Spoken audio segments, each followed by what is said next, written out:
Itinanggi ni Jillian Ward ang ilang issue kabilang ang pagkakaroon umano ng taga-sustento kaya may sports car at magarbong debut. Iginit niya ring di pa niya nakilala, na-meet, nakausap o nakita si dating Ilocos Sur Governor Chavit Singson. Makichika kay Athena Imperial. Lahat ng meron ako pinagpaguran ko, and my mom would never do that to me. And sobrang nasasaktan ako kasi hindi po talaga ganun yung mom ko. Sorry. Tapos nadadamay po siya sa lahat ng to. Nananahimik yung mother ko. Everything I have, everything I own, everything I post, everything I flex, I bought it with my own money. Emosyonal si Sparkle actress Jillian Ward nang ipagtanggol ang sarili sa intrigang ilang taon nang pilit idinidikit sa kanya. Kabilang dyan ang pagkakaroon umano ng benefactor ni Jill na nagsusustento sa kanyang lifestyle. Nag-start po to 4 years ago. I was 16. And at the time, ayoko po magsalita kasi lagi sinasabi sa akin, if it's not real, hindi mo kailangan magsalita. Last week, lumabas na naman po siya. Tinawanan ko pa siya nung una. Then, nung nagbasa po ako ng comments,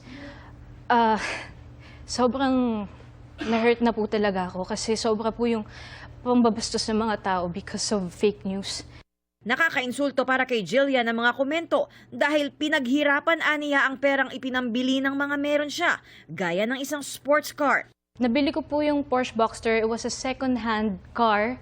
Nabili ko po siya for 1.2 million. May deed of sale din po ako, may resibo ako. My dad has it. Tapos ang kinakalat po nila ay sobrang mahal daw niya. Tapos may nagbigay daw sa akin. Binili ko po yun with my own money, Tito Boy. Lahat ng meron ako, binili ko with my own money. With my own hard work.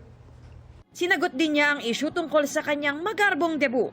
Pagdidiin ni Jill, wala siyang masyadong ginastos nang i-celebrate ang kanyang 18th birthday dahil regalo at may mga nag-ambagan para rito. May mga CCTV na magbibigay ng pruweba na nakita ka raw na may kasama kang sponsor. Yeah.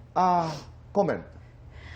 Yung nga po gusto ko sabihin sa kanilang lahat kasi sinasabi nila, pati po sa mga comments, kinakalat nila na meron daw CCTV footage.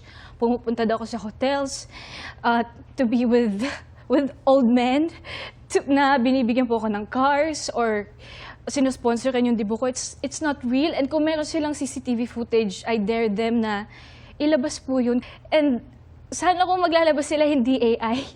Itinanggi din ni Jillian ang intriga sa mga online post na iniuugnay siya kay dating Ilocos Sur Governor Chavit Singson, bagay na nauna nang itinanggi ni Singson.